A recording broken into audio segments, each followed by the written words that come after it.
కేవలం నారావారి home minister లాగా,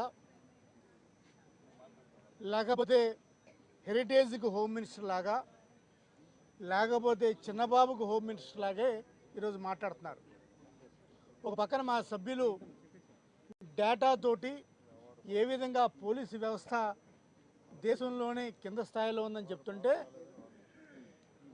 హోంమంత్రి గారు మమ్మల్ని చదువుకోండి, మీకు చదువు రావట్లేదు, మీరు చదువుకోండి అని చెప్తే మేము చదువుకునే చెప్తున్నాం, ఇదిరా మీ ర్యాంక్ అని చెప్తుంటే ఆవిడ ఏదేదో మాట్లాడుతున్నారు.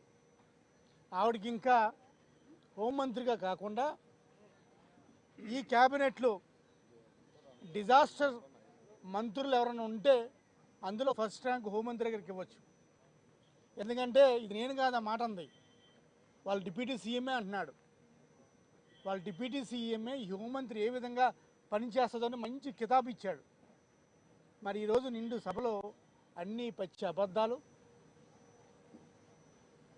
అబద్ధాలు చెప్పడంలో కూడా ఒక హోంమంత్రిగా నేను చెప్పొచ్చా చెప్పకూడదని కూడా ఆలోచించకుండా ఆవిడ చెప్తున్నారు. అసలు గంజా లేనే లేదంట ఈ స్టేట్లో, అసలు డ్రగ్స్ లేనే లేవంట, జనాలందరూ కూడా హ్యాపీగా ఉన్నారంట డ్రగ్స్ లేకుండా. మరి ఒక్కసారి విజయవాడ నగరం చూడండి. విజయవాడ నగరం, Vijayawada city capital of drugs అయిపోయింది, క్యాపిటల్ ఆఫ్ డ్రగ్స్. మరి ఇన్ని కేసులు ఉండి, ఇంత లా అండ్ ఆర్డర్ పోయి, అంబేద్కర్ గారి రాజ్యాంగం పోయి, రెడ్ బుక్ రాజ్యాంగం వస్తున్నా సరే ఈ రాష్ట్ర ప్రజలు అంతా అందరూ కూడా శాంతి భద్రతల మీద చాలా హ్యాపీగా ఉన్నారని మాట్లాడతారు.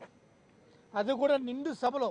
ఏదైనా పొలిటికల్ పార్టీ మీటింగ్లు అనుకుంటే అనుకోవచ్చు, నిండు సభలో చెప్తున్న హోంమంత్రి గారికి నిజంగా తగిన బుద్ధి రావాలని కోరుకుంటూ, ఈ శాంతి భద్రతల మీద ఈ ఒక్కరోజే కాదు నిత్యం కూడా శాసనమండలిలో ప్రశ్నిస్తామని తెలియజేస్తున్నాను.